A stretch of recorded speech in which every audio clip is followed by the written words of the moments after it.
Remercier les partenaires qui rendent possible la tenue de cet événement, à savoir Logitech, la Société de développement Angus, le Collège de Maisonneuve et Desjardins Entreprises. Un grand merci à vous pour votre soutien qui rend possible la tenue de ces activités. Alors, pour votre information, l'activité sera enregistrée ce matin de telle sorte qu'on pourra la rendre disponible à des gens qui n'ont pas pu se joindre à nous ce matin, mais qui néanmoins ont un intérêt pour la discussion qui va s'en suivre.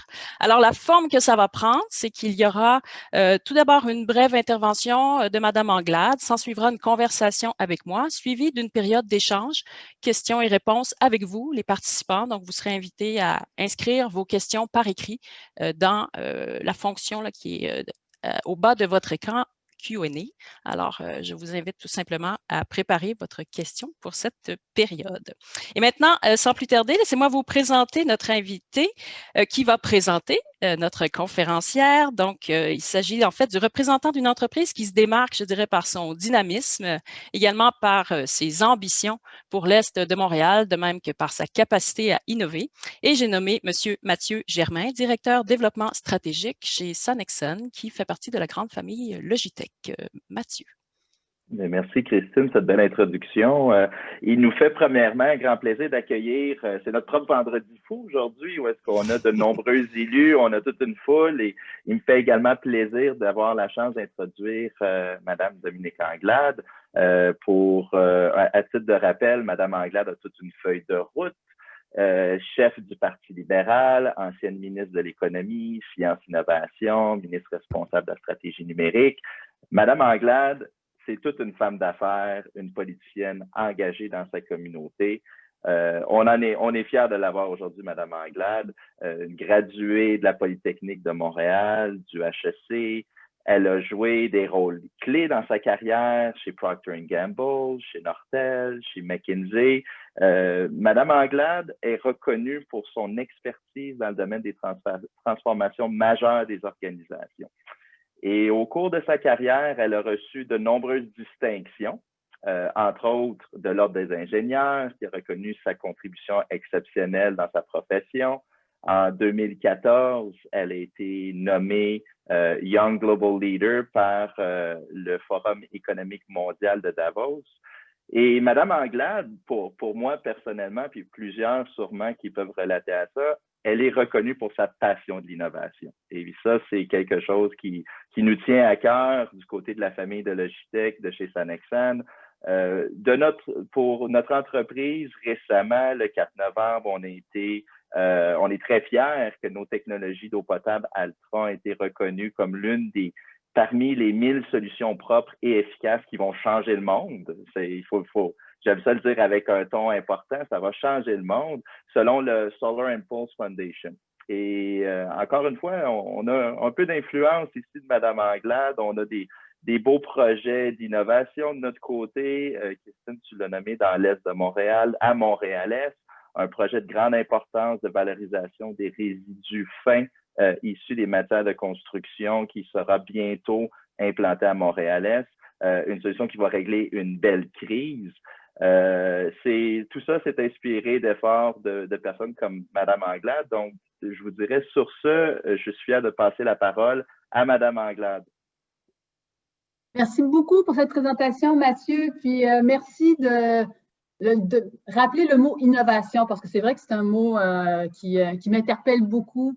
Je crois fondamentalement que les choses changent parce qu'on innove. Et quand on parle d'innovation, pas juste de l'innovation technologique, évidemment, mais de l'innovation sociale dans la manière de faire les choses. Et l'innovation sociale, innovation technologique, parce que je pense que justement, dans l'Est de Montréal, s'il y a un endroit où on peut faire les deux, c'est bien dans l'Est de Montréal. Alors, bonjour à tous. Bien contente d'être avec vous ce matin. Vous me permettez de saluer rapidement mes collègues Pierre, Lise, Paul, Franz, Philo, également le maire de Montréal-Est qui est avec nous, M. Coutu. Donc, merci à tous et à toutes d'être présents ce matin. Je me disais que j'allais faire quelques mots d'introduction, mais j'ai surtout hâte de pouvoir échanger avec vous et d'échanger avec Christine, puis de répondre aux questions. Mais peut-être d'entrée de jeu, je vous dirais qu'il est illusoire de penser qu'on peut parler de notre avenir, sans parler de la crise que l'on est en train de vivre aujourd'hui. La crise de la COVID a mis en évidence des failles qui existaient déjà dans notre société, mais les a mis encore plus en évidence et fait en sorte qu'on doit vraiment réfléchir à ce que devrait être le Québec de demain. Lorsqu'on regarde la crise, il y a des groupes particulièrement qui ont été frappés par la COVID, notamment les femmes, notamment les personnes plus vulnérables, des communautés culturelles, les jeunes particulièrement également qui ont été frappés, sans parler de tout l'isolement que nous avons de nos personnes qui sont plus âgées, plus aînées et avec des répercussions en matière de santé mentale importantes. Pourquoi je dis tout ça? Parce que je pense qu'il va falloir qu'on prenne vraiment acte de ce qui est en train de se produire et de se dire que la COVID amène des changements qui ne sont pas des changements, c'est pas banal ce qui se produit, ce sont des changements qui vont sans doute être permanents et qui nous amènent à repenser ce que l'on veut voir au Québec en prenant acte de tous ces bouleversements. Et je pense que lorsqu'on va être en mesure de parler de relance, lorsqu'on va être en mesure de parler d'avenir, il va falloir que l'on pense à une économie qui soit à la fois inclusive et durable. Les gens pensent parfois que la question des enjeux climatiques va passer vraiment en 3, 4, 5 des priorités, mais au contraire, je pense que c'est une opportunité extraordinaire pour nous de se le réapproprier, cet enjeu, et de le mettre à l'avant-scène, parce que je pense que l'état d'esprit des gens va en être un d'ouverture, va en être un de transformation puis de modernité pour le Québec. Et quand je dis tout ça, je pense que tout l'Est de Montréal, en fait, va être extrêmement bien positionné pour parler du Québec de demain, en autant qu'on se donne les moyens d'y parvenir. Parce qu'évidemment, ça ne se fera pas tout seul. Mais je pense qu'en voyant les gens qui sont ici, les personnes qui sont impliquées, en voyant évidemment le Collège Maisonneuve-Rosemont, en voyant les gens qui participent, c'est que si on a une mobilisation que je sens, si on a une réelle volonté que je perçois, je pense que ça pourrait être un endroit extraordinaire pour illustrer ce qu'on est capable de faire. Oui, à Montréal, bien sûr, mais aussi dans le reste du Québec, puis qui sait, peut-être même dans le reste du monde. Et la raison pour laquelle je pense ça, c'est parce que on a évidemment des communautés qui ont été affectées par ce qui se passe, mais on a beaucoup de potentiel. On n'a qu'à penser aux espaces que nous avons, les terrains que nous avons. Oui, il y a un gros travail de décontamination à faire, on va certainement en parler plus tard, mais il y a des terrains pour le faire. On a des entreprises qui œuvrent dans le domaine de l'innovation, qui œuvrent dans le domaine de la santé, qui œuvrent dans le domaine du numérique, qui œuvrent dans le domaine créatif, aussi culture, etc., qui sont présentes. On a des enjeux de mobilité importants, mais régler ces enjeux de mobilité-là va faire en sorte que tu vas désenclaver quelque part l'Est de Montréal. Donc, moi, je pense qu'il y a un énorme potentiel pour que, on va l'appeler c'est pas une région au type des 17 régions administratives du Québec, mais c'est une région importante du Québec, l'Est de Montréal.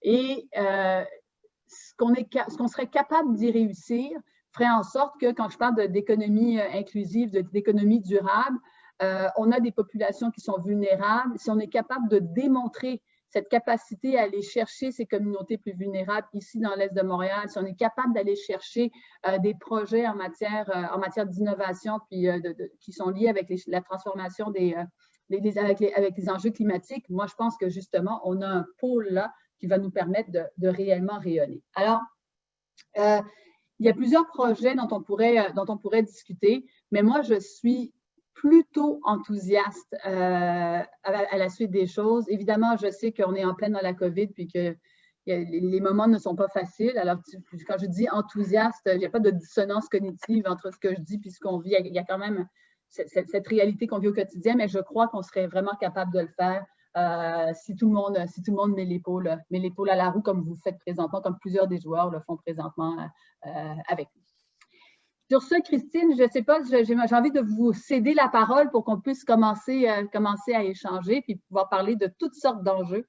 Oui, on en a plusieurs dans l'Est. Bien, merci beaucoup pour ce mot d'introduction. Dominique, je vous appelle Dominique parce qu'on a quand même un beau parcours ensemble derrière nous. Devant également, j'en suis convaincue, surtout si l'Est de Montréal, dans le fond, si sa capacité à se transformer repose sur sa solidarité.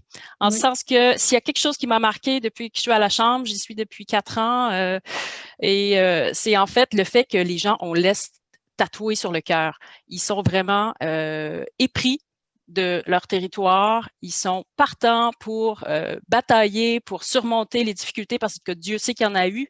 Et il y en a encore plusieurs, mais on peut compter sur justement la solidarité des gens, leur volonté d'action. Ça, c'est très, très fort dans l'Est. Et je trouve qu'un des éléments qui reflète bien ça, c'est que notre Chambre de commerce, contrairement aux autres, elle inclut beaucoup d'OBNL.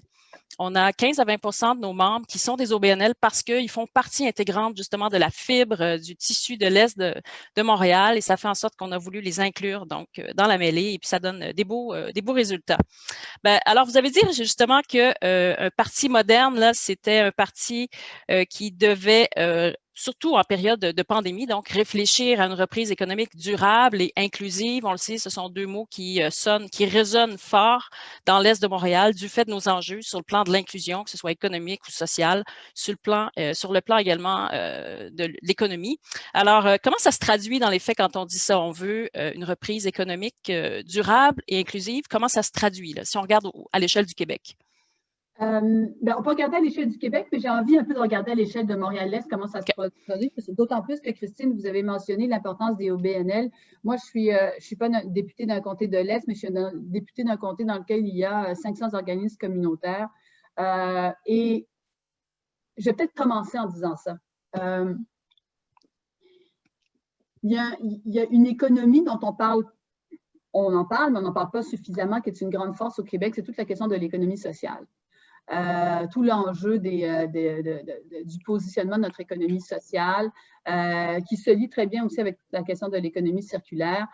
Pourquoi j'en parle là? Parce que lorsque l'on parle d'économie durable et inclusive, la notion d'inclusion, à mon avis, cette notion d'aller intégrer des OBNL qui contribuent d'un point de vue social, que ce soit d'un point de vue de la santé, parce qu'on a beaucoup d'OBNL dans le secteur de la santé qui jouent un rôle important en économie sociale, mais également en matière d'éducation, des services qui sont donnés, de milieux communautaires. Je pense qu'il y a vraiment une réflexion importante à faire sur la manière d'attacher cette économie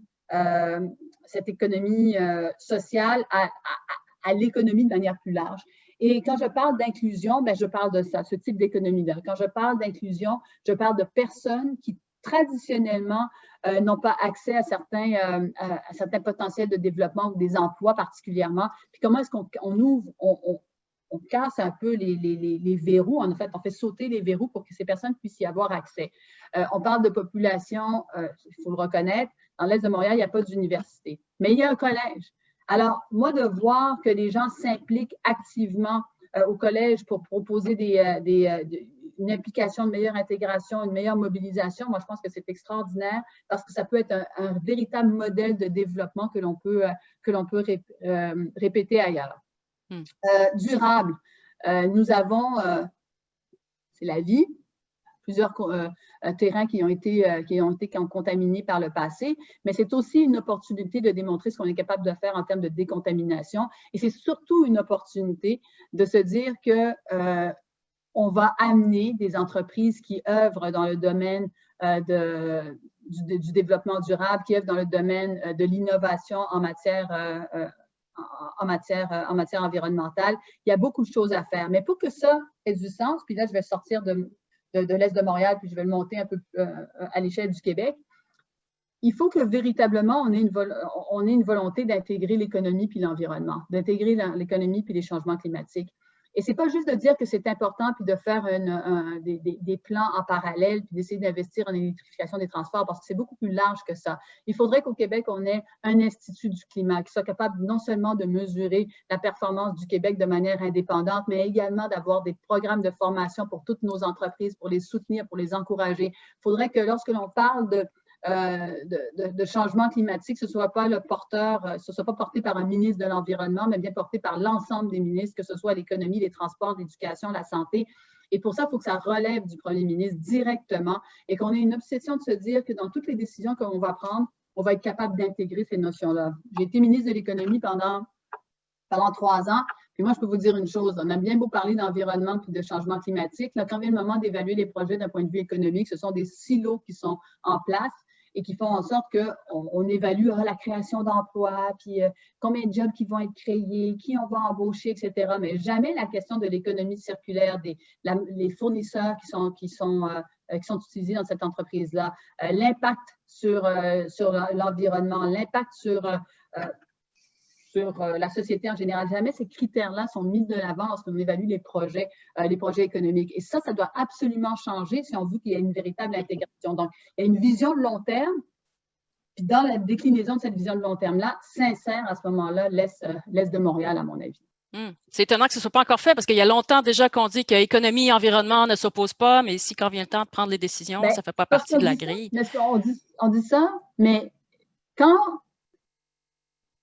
est-ce que vous pensez vraiment qu'Investissement Québec aujourd'hui, quand ils évaluent des projets, ils disent c'est quoi l'impact environnemental? Comment il est mesuré cet impact environnemental-là? L'impact social? Est-ce qu'ils font affaire avec des entreprises québécoises? On encourage justement le développement d'innovation au niveau des entreprises québécoises. Quand on parle d'innovation, est-ce que le gouvernement est un modèle ou un exemple d'utilisation des technologies que l'on produit chez nous? La réponse, c'est non.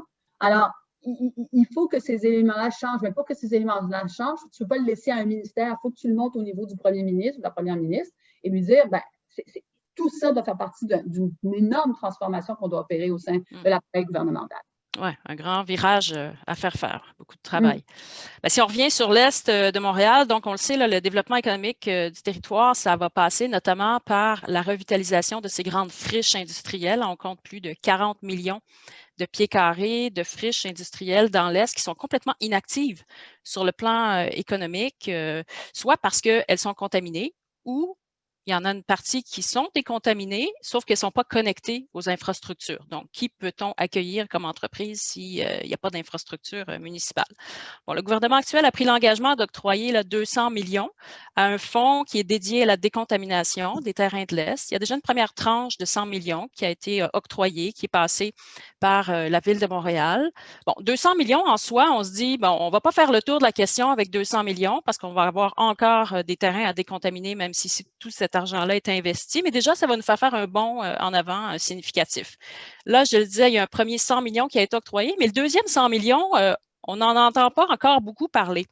Et là, on se dit, avec le contexte actuel, est-ce qu'il est à risque? Puis, de temps en temps, j'ai entendu des phrases à savoir qu'il va falloir faire une réflexion là-dessus ou avoir une discussion là-dessus. Donc, de quelle manière, en fait, est-ce que vous pourriez nous aider à faire en sorte que cette deuxième tranche de 100 millions puisse aller de l'avant? Parce que, comme je le disais, on n'aura pas tout réglé avec cet argent-là, mais néanmoins, ça va nous permettre déjà de nous engager dans la voie de la revitalisation de manière significative. Il se trouve justement qu'un des députés qui est parmi nous aujourd'hui, qui est France Benjamin, est responsable des dossiers de l'environnement.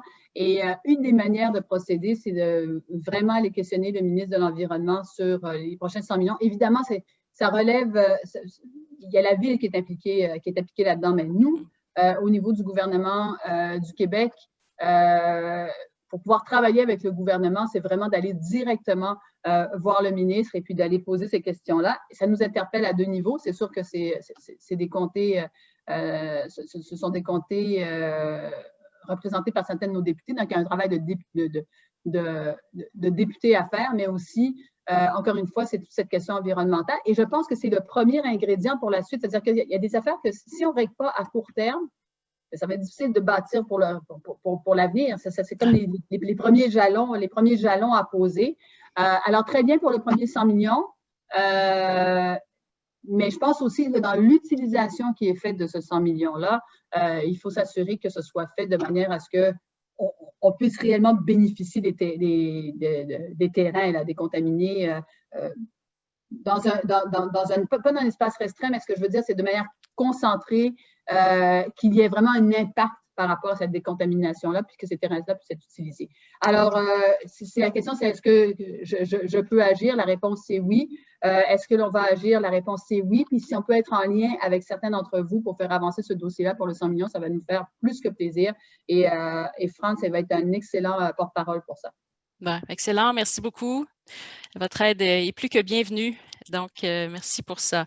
Les transports, on le sait, là, ça a historiquement là, constitué un frein au développement de l'Est de Montréal. Bon, les autobus, d'une part, sont en nombre insuffisant. Ceux qui circulent sur le territoire le font parfois à une vitesse déconcertante.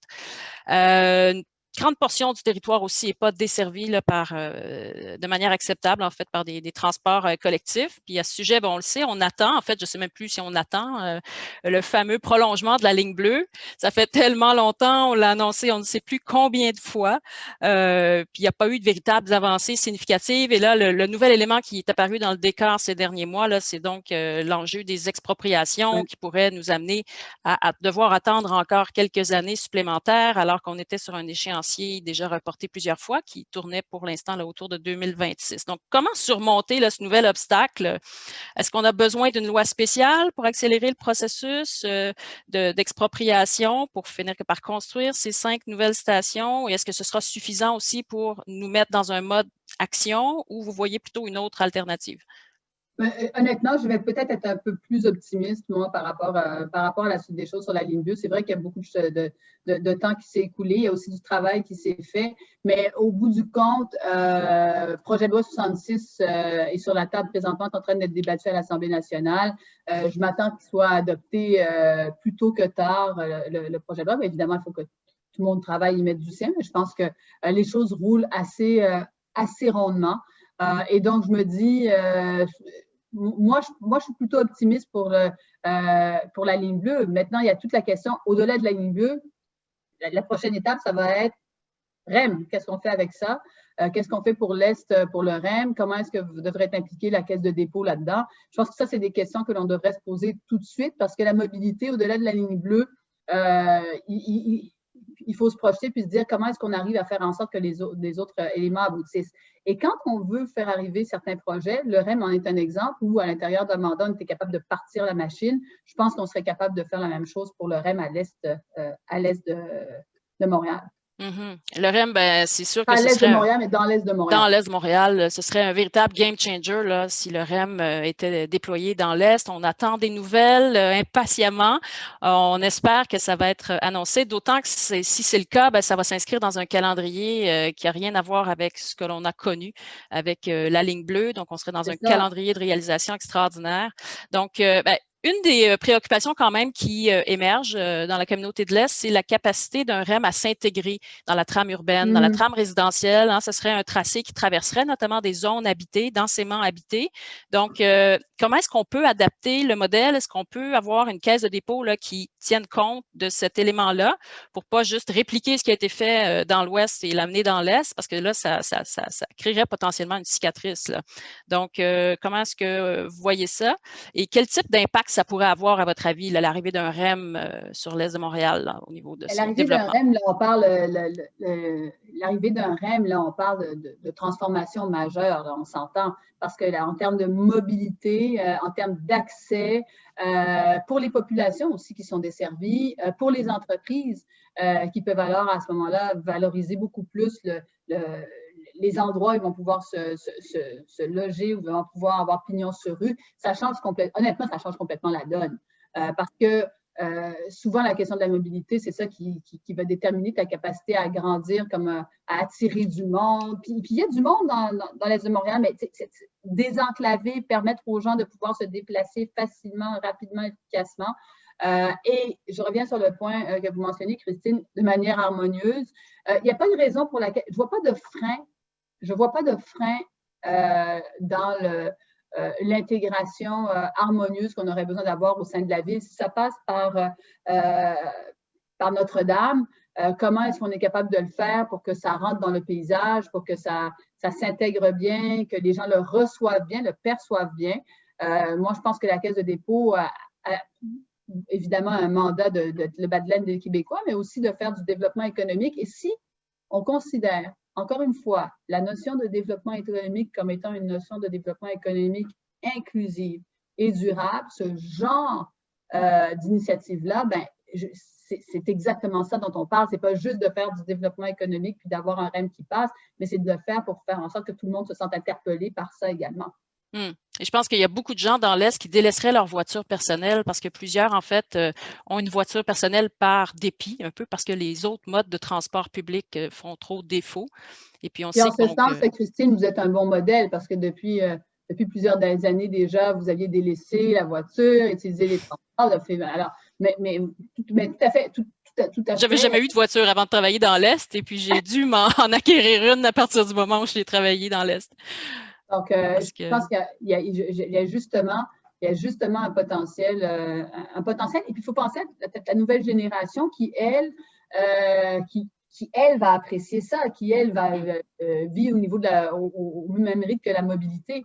Donc, je pense que ça va vraiment rejoindre aussi une autre génération et probablement, moi, je pense, attirer du monde aussi dans l'Est de Montréal. Attirer du monde, oui, des entreprises, oui, des travailleurs, mais des gens pour la qualité de vie, sachant que tu peux te déplacer de manière beaucoup plus facile. Ben, c'est aussi notre sentiment et c'est ça pourquoi on a confié un mandat à une firme pour mener une consultation sur le changement de perception quant à l'attractivité de l'Est de Montréal advenant l'arrivée d'un REM. Est-ce que les gens seraient plus enclins à venir y habiter, y travailler? Donc, c'est quelque chose qu'on moi, vérifiera. J'en suis convaincue. Je veux dire, ça ne veut pas être... évidemment, il y a toujours des projets qui sont mal ficelés à la fin, mais moi, j'imagine qu'un REM bien ficelé, ça ne peut qu'être positif pour la région de l'Est. Alors, on va travailler fort pour que ça soit développé, déployé, en fait, sur le territoire. Le plus tôt sera le mieux. Parlons d'une autre perspective là, qui pourrait amener de très bonnes nouvelles. En fait, c'est que, bon, il y a le CIUS de l'Est de l'île de Montréal qui ne s'est pas laissé décourager ni par la COVID, ni par l'état de vétusté de leur établissement. L'hôpital Maisonneuve-Rosemont, en tête de liste avec l'Institut de cardio, la Société de développement Angus, ont travaillé fort ces derniers mois, très, très fort ces derniers mois pour toutes ces raisons. Mais ils ont notamment déposé, en fait, il y a quelques semaines de ça, une demande de reconnaissance pour la création d'une zone d'innovation en santé.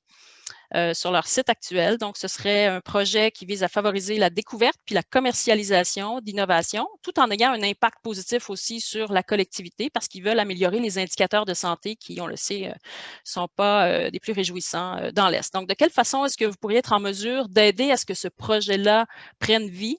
Parce que ça va être encore là un élément d'attraction additionnelle du territoire fort important. Mais moi, je suis une passionnée d'innovation et dès que l'on me parle de ça, quand on était au gouvernement, on avait lancé une stratégie qui s'appelait justement sur la question de l'innovation et particulièrement en santé. On a fait un volet lié à la santé parce que ça méritait toute une place importante au sein du gouvernement. Donc, déjà, mon cœur est déjà là. Maintenant, comment est-ce que j'aide concrètement? Ça peut être en faisant la promotion de certains dossiers à être mis de l'avant. Puis là, on parle de l'Institut de cardio, on parle de l'hôpital, évidemment. Mais on peut parler des entreprises qui œuvrent dans ce secteur-là. On peut parler d'enjeux de santé mentale également. On va y revenir également, mais toute la question de la santé mentale, je pense qu'il y a énormément d'innovations que l'on peut faire et dans l'Est de Montréal, je pense que ça pourrait être tout à fait à propos justement de développer de nouvelles technologies, de nouveaux moyens, d'aller parler, d'aller rejoindre la population en matière de santé mentale. Il faut dire que sur cet enjeu-là, je pense que l'enjeu de la santé mentale ça devrait être vraiment une priorité nationale. Ça a toujours été l'enfant pauvre en santé et ça pourrait être très bien combiné à ce qui se fait présentement dans l'Est. Moi, je vois une belle possibilité d'intégration avec les autres volets de la santé également. Et un autre volet pour lequel on veut innover également, c'est celui de l'économie verte. On en parlait au départ. On a franchement tout ce qu'il faut dans l'Est de Montréal pour nous positionner de manière encore plus marquée, parce qu'on l'est déjà en matière d'économie verte. On a une belle expertise en énergie, on a une belle expertise en économie circulaire. En fait, c'est dans l'Est de Montréal qui est géré le principal projet d'économie circulaire au sein de la métropole. On a une belle expertise en revitalisation des matières. Donc, là aussi, en fait, on souhaitera avoir votre appui pour bien établir des projets, en fait, en économie verte, en économie circulaire pour faire en sorte de positionner plus stratégiquement encore le territoire. Encore faudra-t-il qu'un certain nombre de terrains soient décontaminés, comme on le disait, puis reconnectés aux infrastructures. Mais une fois ça fait, en fait, on a déjà des projets pour nous implanter dans ce domaine-là. Il y a eu, juste un commentaire par rapport à ça, évidemment, Technopole Angus est un exemple de développement qui a eu lieu dans l'Est de Montréal, mais moi, je trouve que être capable d'aller décontaminer des terrains puis de relancer, de rebâtir sur des questions environnementales, moi, je trouve que c'est un exemple. Parce que c'est pas partout que tu es capable de faire ça. C'est pas vrai que c'est partout qu'il y a des terrains contaminés puis que tu es capable de te réinventer, mais d'être aussi une vitrine, de montrer ce qu'on est capable de faire, de devenir une vitrine. Je pense qu'il y a une manière de positionner l'Est de Montréal comme étant cette vitrine qui a su se réinventer justement suite à la décontamination, puis prendre le problème à l'envers. C'est un endroit qui était justement contaminé, délaissé, etc., qui finalement devient décontaminé, qui propulse la question environnementale de l'avant. Moi, je pense qu'il y a une magnifique histoire à raconter autour de ça. Et en termes de vision, je pense que ça peut être un phare, comme je dis, pour Montréal, pour le Québec et pour le reste du monde. Il y a des gens qui... Tu peux imaginer des gens qui viennent voir de quoi ça a l'air, puis ils arrivent à l'aéroport, ils prennent leur REM, ils s'en vont dans l'Est de Montréal, ils vont voir dans anciens terrains contaminés. Enfin, il y a plein de choses à imaginer en termes d'histoire et de positionnement à l'international avec l'Est de Montréal. Et il y a toutes sortes d'ingrédients déjà en place dont tout le monde rêve, mais que nous, on a, mais qu'on ne peut pas exploiter parce que les terrains sont des friches industrielles. On pense à la proximité du centre-ville, au fait que le port est adjacent, il y a des axes routiers importants à portée de main, il y a la main-d'œuvre qui est présente. Donc, qu'est-ce qu'on attend là, qu'est-ce qu'on veut de plus? Dans le fond, tout ce qui est souhaité est là. Donc, il s'agit de passer en fait à l'action du côté de la décontamination. Puis effectivement, ça pourrait devenir une vitrine. En fait, Société de développement Angus en est déjà une, je pense. Ouais. Ils ont réussi à faire ce virage, justement, et ça a été un immense succès, puis ça continue de l'être. C'est encore en évolution, en construction, mais franchement, il y a déjà là un beau socle qui nous montre que c'est faisable. On sait que c'est beaucoup d'énergie, hein, c'est 25 ans de travail minimum par une équipe vraiment très diversifiée, mais ça se fait. Ça se fait. Cloner aussi Christian Iaccarini, là. Oui. Je vois que l'heure avance. Sur un plan plus personnel, là, je sais que vous connaissez très bien le milieu entrepreneurial, puis la passion que les gens ont quand ils développent leur propre projet d'affaires. Puis là, c'est sûr que la situation actuelle complique tellement de choses, puis met en péril tellement de rêves de gens qui se sont investis des années durant, qui ont investi leurs avoirs même souvent. Donc, quel message est-ce que vous auriez pour les entrepreneurs de l'Est de Montréal là, qui sont aux prises avec des difficultés puis des questionnements vraiment complexes, difficiles? Quel message auriez-vous pour eux? Deux choses. Le premier, c'est reconnaître que la COVID frappe de plein fouet l'économie de proximité. Le restaurateur, le coiffeur, le dépanneur, tout ce qui est économie de proximité est vraiment touché directement. Nos petits commerçants. Là, tu vois les grandes chaînes qui font compétition à nos petits commerçants. C'est vraiment difficile à regarder puis à constater. Puis c'est pour ça que depuis le départ, dès le début de la COVID, avec Carlos Letao, avec Monsef Déragi, qui sont des députés avec moi à l'Assemblée nationale, on a énormément insisté sur la nécessité de soutenir nos petites et moyennes entreprises avec de l'aide directe. Pas des prêts puis des garanties de prêts, parce que justement, ça ne mange pas vraiment de pain, cette affaire-là. Il faut que le gouvernement investisse pour leur permettre de passer à travers la crise et leur permettre de se réinventer. Puis souvent, on pense que des aides directes pour soutenir les taxes, pour soutenir les loyers, c'est un peu de l'argent jeté par les fenêtres, mais au contraire, ça te permet une stabilité parce qu'au moment d'une relance, tu ne feras pas une relance sur un champ de ruines. Ça ne marchera pas, ça. Alors, il faut que tu aies des joueurs qui soient capables de passer à travers cette crise, d'avoir des moyens financiers, encore une fois, pour juste se tenir à flot. Et ça, on a martelé ça depuis le mois d'avril qu'on martèle ça. Finalement, au mois de, je pense que c'est octobre même, ils ont dit, on va faire un programme, finalement, on va convertir des prêts en subventions, etc. Mais là, vous voyez que ça tarde à arriver pour les entrepreneurs, les détenteurs de salles de salles de réception, pour tout ce milieu-là, qui doit passer à travers la crise, qui doit quelque part se réinventer aussi jusqu'à un certain point. Alors moi, je suis de celles qui pensent que être direct à court terme, on ne perdra pas cet investissement-là et on ne le regrettera pas. Et je pense qu'on est trop conservateur dans la manière de gérer le soutien à nos PME présentement. Bien, merci de cet éclairage-là. Effectivement, du côté de Québec, ça a été surtout des prêts, puis ce n'est pas nécessairement aidant pour nos entrepreneurs qui sont déjà enlisés. Il faut se rappeler qu'une entreprise qui fait faillite, là, elle ne rembourse pas de prêt. Hein. Il y a ça aussi, hein? Ouais. Merci pour ça. Merci pour cet échange. On va passer à la période de questions. Déjà, j'ai quelques demandes de questions, notamment de Mme Malika Abel du Collège Maisonneuve, dont on parlait tout à l'heure. Alors, Malika, est-ce que vous êtes en ligne? Oui, merci. Bonjour, merci Mme Anglade d'être avec nous. Là, ça nous permet justement d'échanger. Alors moi, je vais avoir plusieurs questions, certaines à plus haut niveau et peut-être Christine va me permettre 2 ou 3 questions. Donc, il y en a une qui est plus au niveau, justement, vous avez beaucoup parlé d'innovation. Alors, évidemment, on en est tous, mais au niveau de l'Est de Montréal, il y a malheureusement, on est même rendu à parler de sous-scolarisation. Donc, on ne peut pas parler d'innovation sans amener l'enjeu. On a eu un problème de sous-scolarisation, un problème de sous-diplomation. Quand on regarde la carte, en 2018, la commission scolaire avait sorti une carte de la défavorisation.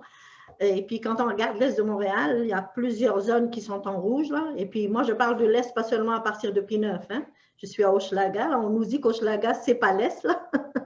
Mais on va peut-être quand même revendiquer.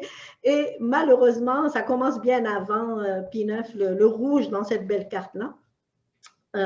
Alors évidemment, vous le savez, vous en avez beaucoup parlé vous-même à l'instant du fait qu'effectivement, il y a aussi des communautés culturelles dans cette zone-là. Alors, et en même temps, donc l'Est de Montréal, quand on regarde son profil, là, on a un profil de région éloignée, entre guillemets, là, en termes de besoins, en termes de pauvreté, en termes de scolarisation. Mais comme on est à Montréal, ben, quand il y a des programmes justement particuliers qui visent les régions, on n'est pas là. Donc, j'aimerais, c'est pour ça que je parlais de niveau, parce que ça soit au niveau du provincial ou du fédéral, là, même quand on regarde les programmes de DEC ou les programmes de soutien justement à l'innovation ou à l'économie, ben, et puis c'est normal, ils sont orientés région.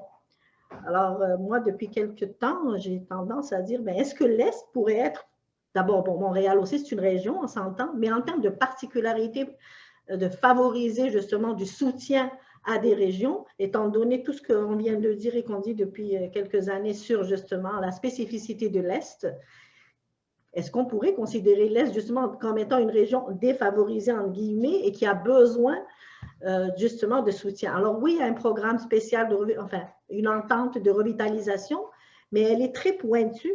Elle concerne des enjeux, là on parle beaucoup de décontamination, de mobilité d'eux. C'est sûr que c'est très important. Mais en même temps, comment on peut parler de développement économique durable si on ne commence pas à s'occuper de l'éducation? Puis je ne parle pas seulement de mon collège. Hein. C'est pour ça que je dis que je parle d'abord de manière générale. Donc ça, c'était, je ne sais pas, je ne vous demande pas je suis convaincue que vous n'avez pas une réponse pointue. Mais j'ai des commentaires par contre. Je ne sais pas si vous voulez que je réagisse maintenant. Ou alors, je vais vous laisser vous exprimer à ce sujet-là. Après ça, j'ai une question plus pointue sur l'innovation. D'accord. Merci Malika. Vous n'êtes pas les seuls en matière d'éducation dans l'Est de notre île, mais vous êtes quand même un pilier important. Et j'adore votre question parce que souvent, quand on prend on fait nos régions administratives, puis il y en a 17, puis une c'est Montréal, puis on prend de manière large. Mais quand tu rentres dans la déclinaison de ça, tu as vraiment des particularités. Et tu te rends compte que des programmes qui sont mur à mur, qui sont implantés à Québec, ne correspondent pas aux besoins directs d'une région en particulier et des sous-régions à l'intérieur. Puis pas sous-régions en termes il y en a une qui est meilleure que l'autre, sous-régions en termes de géographie qui sont pas les mêmes régions. Et ça, l'Est de Montréal représente vraiment ça sur l'île de Montréal. C'est ça la réalité. Et moi, je pense qu'on devrait y accorder une importance particulière parce que, justement, tu n'as pas accès à tous les collèges et à toutes les universités comme tu as peut-être dans d'autres régions de notre chère île, dans d'autres secteurs de notre île. Et donc, conséquemment, on devrait vraiment réfléchir à soutenir ce volet-là. Et quand vous parlez de sous-scolarisation et de sous-diplomation, au-delà du fait qu'il y a des ressources qu'on a besoin de mettre pour encourager, pour décourager le décrochage scolaire, puis investir en matière de réussite éducative, etc. Ça, c'est tout un volet en matière d'éducation. Mais moi, je pense que on doit considérer l'innovation dans ce cadre-là aussi comme une innovation sociale. On ne peut pas juste parler d'innovation technologique et d'innovation sociale. Et je verrais bien la notion d'innovation sociale totalement intégrée à la question d'éducation. Qu'est-ce qu'on va faire de manière différente qu'à faire qu'on va faire des innovations sociales qui vont faire en sorte que on prend nos jeunes qui sont sous-scolarisés, sous-diplômés présentement, qu'on les accompagne. Quelles sont les initiatives que l'on peut mettre de l'avant qui, d'un point de vue social, vont alimenter quoi? L'innovation technologique, ultimement, parce qu'on va être capable de faire une roue qui tourne. Et c'est pour ça que je pense que l'Est de Montréal est un bel exemple pour ça, parce qu'on pourrait vraiment démontrer que cette roue innovation sociale, innovation technologique, inclusion, tout ça rentre dans la même chaîne, et là, on peut le démontrer et en être un exemple. Donc, moi, je vois que ça s'intègre, et si on réfléchit à ça comme étant un exemple, une démonstration que l'on veut faire pour plein d'autres régions, à ce moment-là, tu investis dans tu décides à ce moment-là de lui accorder une importance toute particulière. Moi, c'est comme ça que je vendrais l'Est de Montréal, réellement, parce qu'il y a un potentiel de compréhension d'enjeux qu'on ne retrouve pas ailleurs et qui nous permettrait d'illustrer tout ce qu'on est capable de faire.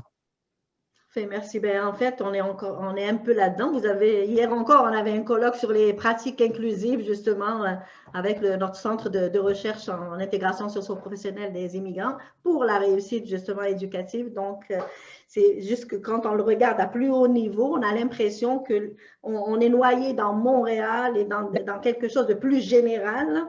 C'est très difficile de faire reconnaître. Il faut le prendre comme un modèle, puis investir là pour que ça devienne véritablement un modèle. Il faut comme le monter à un autre niveau. Mon opinion, à chaud.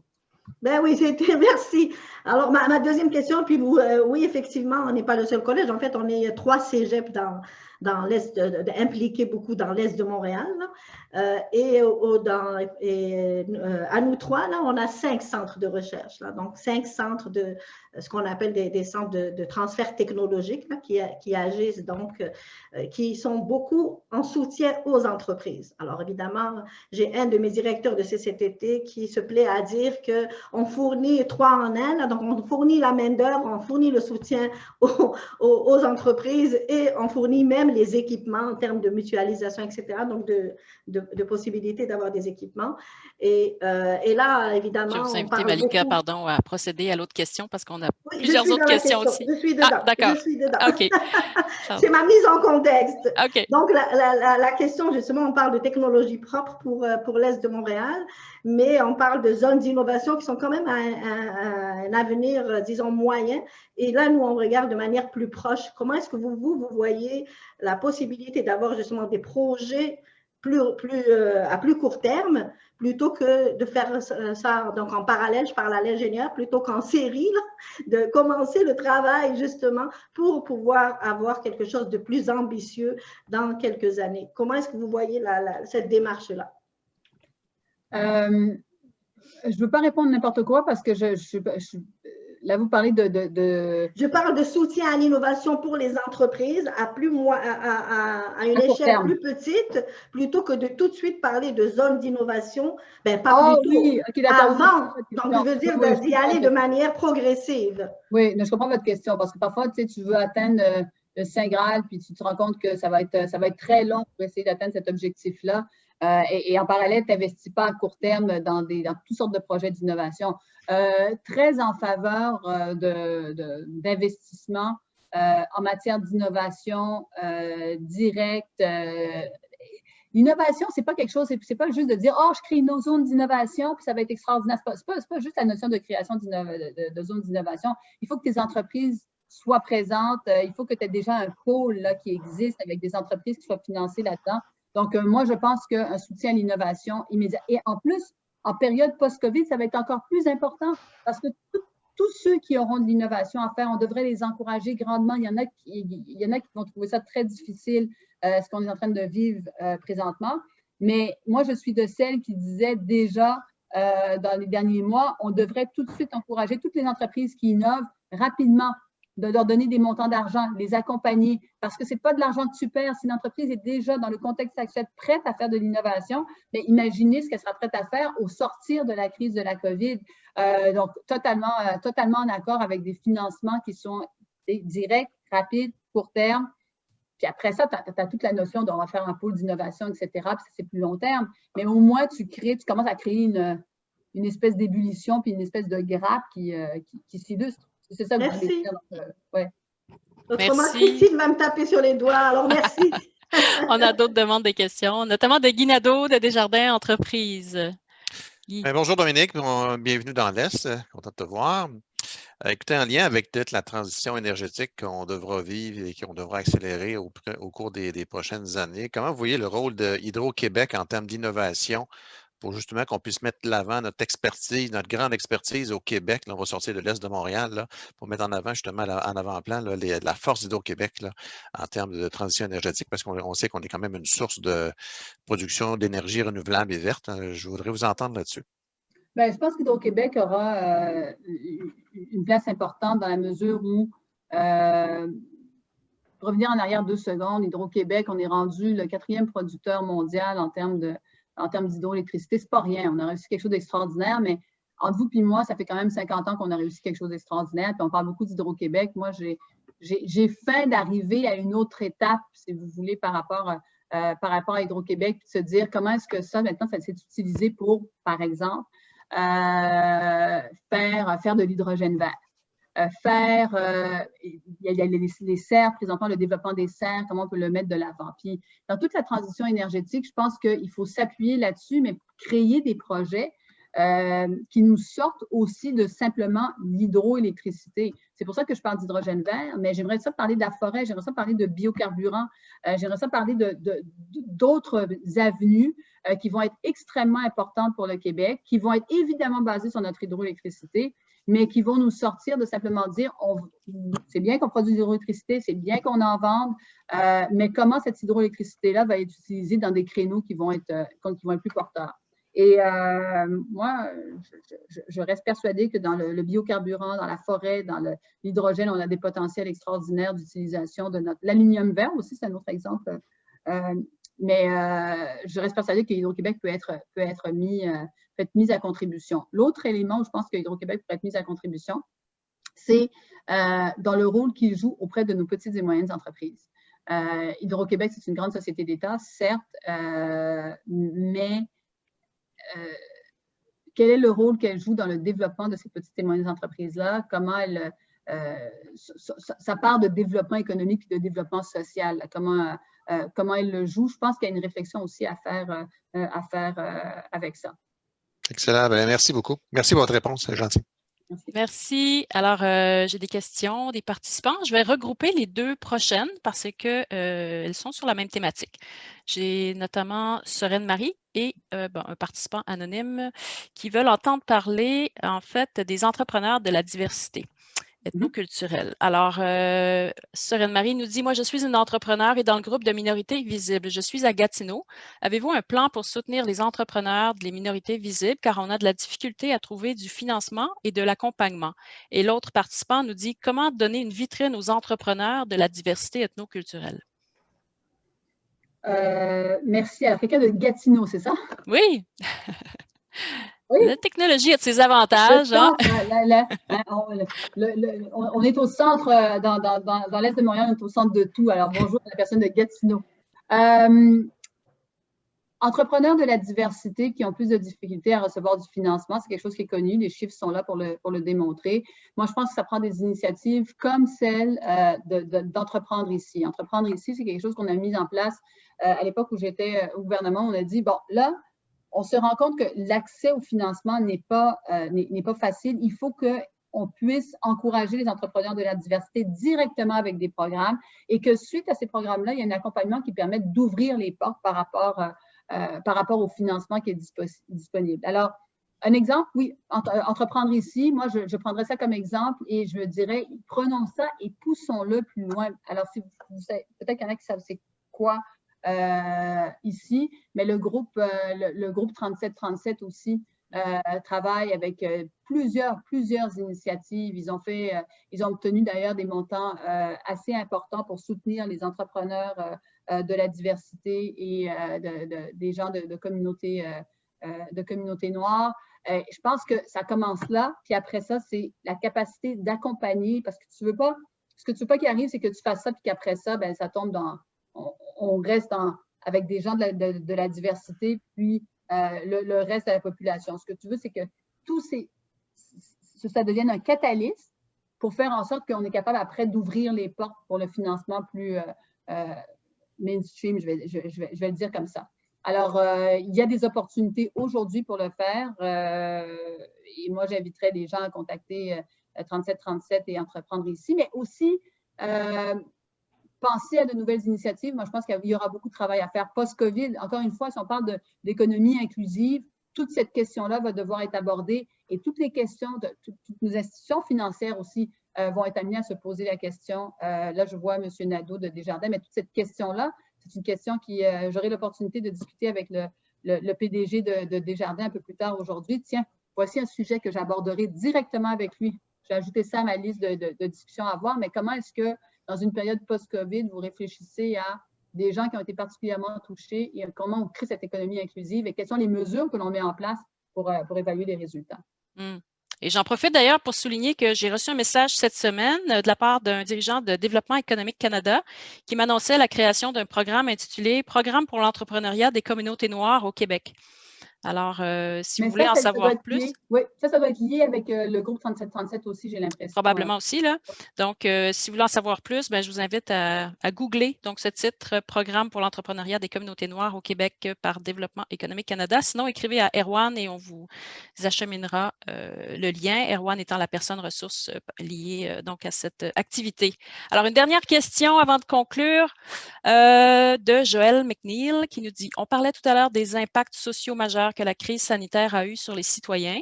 Je suis certaine que tous sont d'accord avec moi pour dire que les organismes communautaires ont un rôle primordial pour soutenir les Québécois, tant au niveau psychosocial que matériel, et maintenir le tissu social depuis le début de la crise. On sait que beaucoup d'organismes ont des moyens très limités.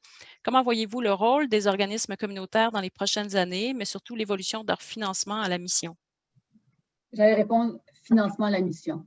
Je crois que les organismes communautaires sont sous-évalués dans leur capacité, dans le rôle qu'ils jouent présentement. Les organismes communautaires, je ne vais pas mettre tout le monde dans le même bateau, mais la grande majorité, ils font un rôle, ils font un rôle fondamental. Et quand on parle d'économie sociale, c'est de ça dont on parle aussi. Alors moi, je pense qu'on a beaucoup financé le communautaire par projet. Il faut trouver un projet à droite, un projet à gauche, essayer de fitter dans une case pour faire en sorte que les choses arrivent, etc. Moi, je pense que le financement à la mission te permet d'avoir une stabilité et te permet et je pense que le temps est venu de reconnaître l'importance le rôle qu'il joue comme tissu social, économique, mais également social, évidemment, dans la société. Puis ça passe par du financement à la mission plus que par projet. Moi, je suis désespérée de voir que des organismes communautaires travaillent sur comment je vais aller chercher tel argent ici, tel argent à gauche, demande de subventions à droite, à gauche, etc., pour obtenir des puis on les aide, on les accompagne. Moi, comme députée, j'essaie de soutenir tout ça. Mais au bout du compte, je pense qu'il y a une réelle réflexion ou un réel positionnement politique par rapport à ces organismes-là, de reconnaître leur rôle, de reconnaître leur mission. Et une fois que ça, c'est réellement fait, à ce moment-là, tu le finances adéquatement parce que le travail qu'ils font n'est pas fait aujourd'hui. Cet aspect communautaire n'est pas en place par d'autres entreprises. Ce n'est pas le privé qui va le faire. Et que lorsque l'on pense à notre système de santé, par exemple, il y a un énorme rôle à jouer pour le communautaire. Lorsqu'on pense à notre système d'éducation, il y a un énorme rôle à jouer pour notre système d'éducation. Donc, financement à la mission, essentiel à mon avis. Ben merci. Voilà qui conclut en fait cette période d'échange. Ça a été vraiment très animé, très vivant. On a couvert une série de thèmes. Il y en a quelques-uns qu'on n'a pas eu le temps d'aborder, mais un grand merci pour vous être rendu disponible pour cet échange. C'était le souhait d'échanger avec la collectivité, la communauté. Je pense qu'on a réussi à atteindre cet objectif. Pour vous remercier plus officiellement, en fait, j'aimerais ça passer la parole à un de nos grands alliés à la Chambre, un acteur économique en fait qui est de ceux qui participent à tirer le territoire vers l'avant, à le faire rayonner également à travers toutes ces actions de communication. J'ai donc nommé M. Pierre Choquette, qui est vice-président communication et affaires publiques à la Société de développement Angus. Pierre. Merci, merci beaucoup, Christine. Et puis, merci, Dominique, pour vos éclairages, votre intervention. Je pense qu'on a fait un bon tour d'horizon. Je pense que vous êtes bien au fait des enjeux dans l'Est de Montréal, de vous entendre parler de mobilité, du REM, d'innovation sociale, de l'économie sociale, des enjeux environnementaux, des impacts de la COVID aussi dans l'Est, plus particulièrement dans des quartiers plus touchés, évidemment, par la pauvreté. On a parlé de scolarité. Bref, ça ne peut pas faire autrement qu'être apprécié, que d'entendre, dans le fond, votre voix se joindre à celle des participants à la conférence, puis plus largement aussi des leaders dans l'Est. Je vous dirais dans mes mots de conclusion que, évidemment, on est à mi-mandat. Il y a une élection dans 2 ans, puis je crois que le défi est quand même important, surtout pour les prochaines années, quand on considère, par exemple, le fait qu'on s'en va vers, je dirais, un environnement politique qui soit un peu différent de celui qu'on a connu dans les 50, 60 dernières années. Le défi est énorme en ce sens où je crois que c'est important de passer, par exemple, au niveau de votre parti, d'une vision de gestion de l'État vers, pour vous, une vision de bâtisseuse de nation. Puis je le dis parce que j'ai l'Est en tête. Et puis l'Est représente probablement un des plus beaux chantiers qu'on peut avoir au Québec. Si on regarde en fonction, par exemple, de la transition écologique et sociale, dont on entend parler un peu partout ailleurs au monde, bien, c'est bon chez nous, ça aussi. Et puis, ce que ça veut dire, c'est qu'avec les crises sanitaires, avec les crises économiques et écologiques qu'on connaît, bien, c'est maintenant le moment de regarder vers ce genre de développement responsable-là et puis d'avoir des leaders politiques qui adhèrent, mais qui adhèrent non pas juste en parole, mais en geste et en action. Et dans un chantier comme celui de l'Est de Montréal, il y a une opportunité, il y a un rendez-vous auquel on est convié qu'il ne faut pas manquer. Alors là-dessus, le défi est grand parce que tout le monde doit se mettre à ce diapason-là. Tout le monde doit, je crois, comprendre qu'il y a une opportunité là.